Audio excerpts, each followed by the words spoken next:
Hello po mga kabayan, kamusta po? Sana po nasa maayos po kayong kalagayan. Ang inyong lingkod po, si Kamanong po ay nagbabalik po muli. At tayo po ay magsama-sama magkomentuhan dito po sa Tambayang Makabayan. Mag-umpisa na po tayo. Komentuhan po natin mga kababayan dahil po ngayon ay nawawala na po at dinadivert na po nila ang issue po ng malawakang korupsyon, lalong-lalo po ang iskandal po ng flood control na sindikato po ang nangyari, sinindikato ang pera ng taong bayan. Hindi po ba? At dito ka magtataka na sinasabi po nila na sila raw po ay lumalaban sa korupsyon.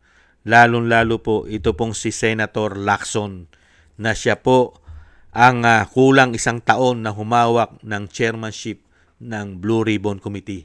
Pero wala po tayong napala at meron po siyang pinasabog na bilyon-bilyon, trilyon ayon sa kanya nung mga unang hearing pa lamang niya. Pero wala naman po siyang pinatawag. Ibalik tanaw po natin, akala po kasi ni Lacson ay titigil na po ang mga Pilipino sa issue ng korupsyon na siya mismo ay meron pong pinahayag na may nalalaman po ang palasyo at sangkot talaga si Lupin sa malawakang korupsyon. Pero mismo yata sa panahon ngayon, nagbago na po ang ihip ng hangin kay Lacson. Mukhang kino-cover up na yata niya di umano. Ito pong mga Lupin sa gobyerno. Bakit kaya? Dahil kasama rin kaya siya sa mga nakinabang? Nagtatanong lang tayo. Umpisahan na po natin, mga kababayan. May mga tao sa Malacanang, not the President, not authorized by the President, who misrepresented him. I will name some of them. Undersecretary Adrian Bersamin. He name-dropped the President, making Saldico believe na utos ng Pangulo na ipasok sa BICAM yung insertions na 100 billion. Now, Yusek Trigib Olaybar. And talagang sabi niya, naghatid ako ng pera as kickback. But not to the President, but to Yusek Olaybar. And sabi niya, ang pag-aalam niya, kasama si Yusek Adrian Bersamin. 8 billion pesos, Mr. President. In at least 10 deliveries. The modus that yung arrangement nila is, may tigisa silang armored van. May armored van si Yusek Olaybar, may armor van siya, magpapark sa basement ng Diamond Hotel, darating yung van driven by Olaybar, and possibly, sabi niya, hindi siya sigurado, and possibly along with Adrian Bersamin. Bakante yung armor van, ipapark, idadrive yung isang van na puno ng pera. Ranging from 800 million hanggang 2 billion. Umabot ng 2 billion only because sometime in March, yung kanyang date na sinasabi from, I think, March hanggang April, yung delivery. Very good nga raw siya, sabi ni Yusek Olaybar, kasi nakakapag-deliver. Ang biggest kasi naipon, because March 11, natatandaan niya, inaapuran niya na si Undersecretary Olaybar, nakunin na kasi napupuno na at saka matagal na nakapark. Ang sabi niya, sabi ni Olaybar sa kanya, wag muna kasi magulo ngayon dahil inaaresto si dating Pangulong Duterte. So naipon yung laman ng van, sabi niya, mga 2 billion pesos. That was the single largest or biggest delivery that he made to Olaybar. Kung saan napunta, hindi natin alam. But personally, he knows or he knew that, kasi personally, nagpapalit sila, amounting to 8 billion pesos. 1 billion, he delivered to Secretary Bonoan. So that's 9 billion. Yung 8 billion was representative of 16% of the 81 billion or 82 billion. Ang usapan daw nila initially was 15%, Mr. President. Tumawad pa raw ng 1% si Olaybar, pero suspetsya niya, natatawa raw siya dahil para sa sarili na lang ni Olaybar yung additional 1%. Kaya mabot siya ng 16%. 1 billion to Secretary Bonoan. Siya mismo nagbigay. May mga tao sa Malacanang, no, not the President, not authorized by the President, who misrepresented him. I will name some of them. Nakita niyo po ba, mga kababayan? Naaalala niyo po ba yan? Inaaresto pa nila si dating Pangulong Duterte para po kidnapin at dalhin po sa The Hague, sa Netherlands. Umiiral na po ang malawakang korupsyon. At mismo si Senator Lacson ay may pinasabog dito po sa mga USEC sa Malacanang. Nahandyan po yung apo ng dating Executive Secretary, hindi po ba, na si dating Supreme Court Justice na si Bersamin. Hindi po ba? At yung kanyang apo na USEC na si Adrian Bersamin. At siyempre po yung isang USEC na si Olivar, mga kabayan. Di po ba? Nakita nyo po? Sinasabi ni Lacson, itong dalawang ito, si Olivar at si Yusek Bersamin, itong dalawang ito, ay may kinalaman sa malawakan korupsyon na sila ang tumatanggap ng bilyon-bilyong pera na mismo sila ay nakakadirekta sa Malacanang. Bakit hindi po ito ipinatawag ni Lacson ng 10 buwan na walang hearing? Hindi na po nag-hearing ng mahigit 10 buwan si Lacson.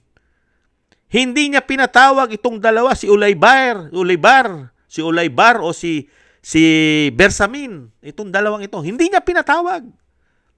At hindi rin niya po pinatawag ang 18 soldiers o 18 ex-marine. At ngayon ay 22 na, nadagdagan pa ng 4. Hindi niya rin pinatawag. Bakit po nakapagtataka? Bigla pong nagkaroon ng cover-up. Tinabunan na po ni Lacson ang isyong ito kay Olivar at kay Yusek Bersamin. Tinabunan na. Pinatay na po ni Lacson yung issue na yan. At never na po niyang na-mention yung dalawang tao na yan, si Yusek Olivar at si Yusek Bersamin.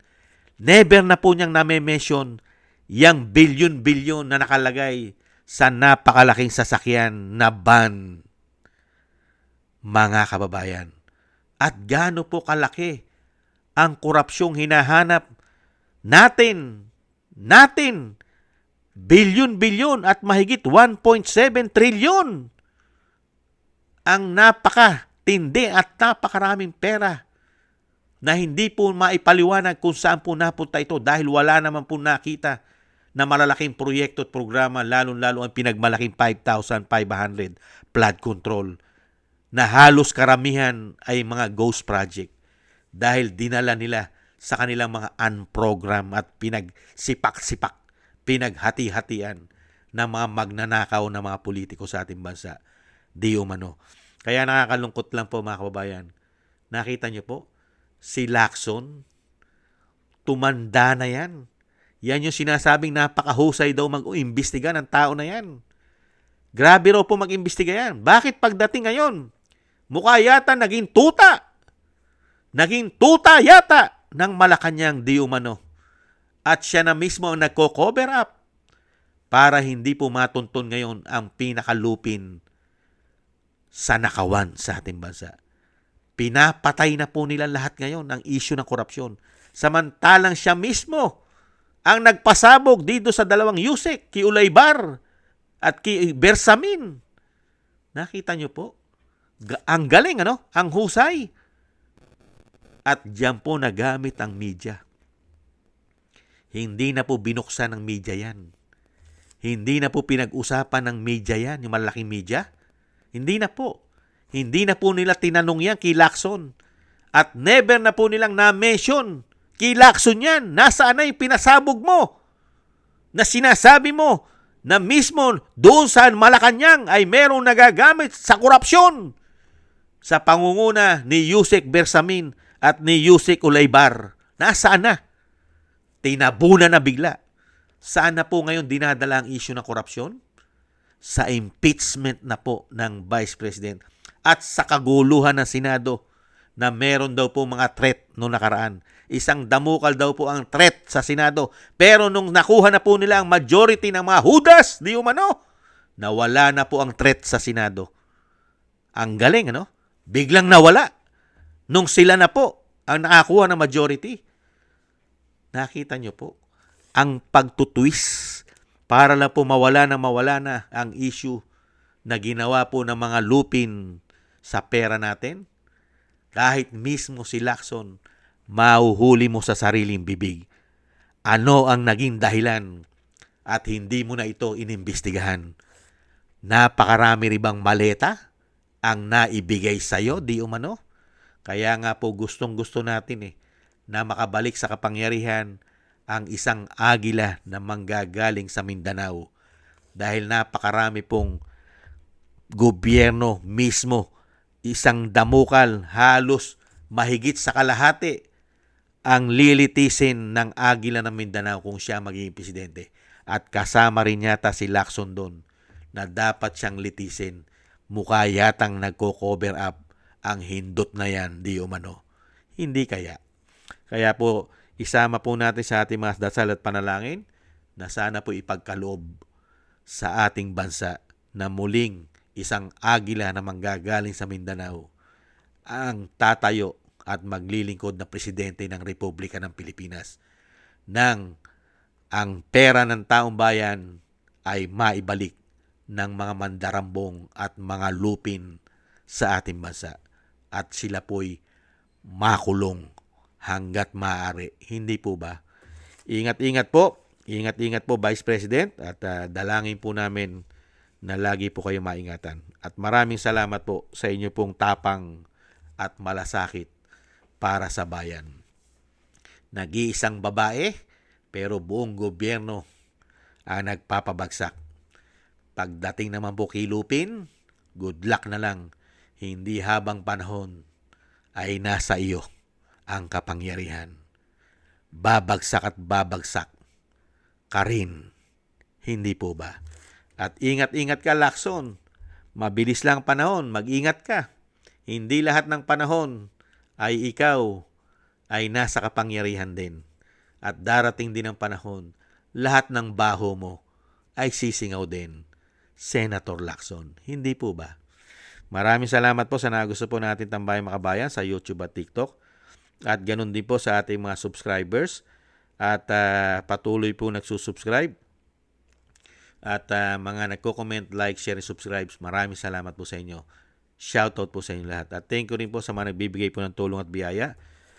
Shoutout po kay Eric Hershaw from Canada, Kingston from Hong Kong, Jake Yahut from California, USA, Gina Ray from Berlin, Germany, Julieta Silona from Sydney, Australia, Baby Roman at Ate Isa from Cagayan, kay Jem Aris from United Arab Emirates, Annie Jo, kay Mary Natividad Blinden from Netherlands, kay Tatay Nick from Toronto, Canada, Mila Yi, Jesus Valdepena, Rolando Guerrero, kay Mika Legaspi, kay Frank Zamora from California, USA, Romulo de Binagracia from Bacolod City, at kay Felipe Shapno from Texas, USA. Maraming salamat po sa inyo mga kabayan at ingat-ingat po kayo lalo-lalo po sa inyo pumapagawa. God bless po sa inyo lahat. Thank you po. At ingat-ingat din po tayo at tiis-tiis po tayo mga kabayan. Kailangan po natin magtiis. Paalam. Bye-bye.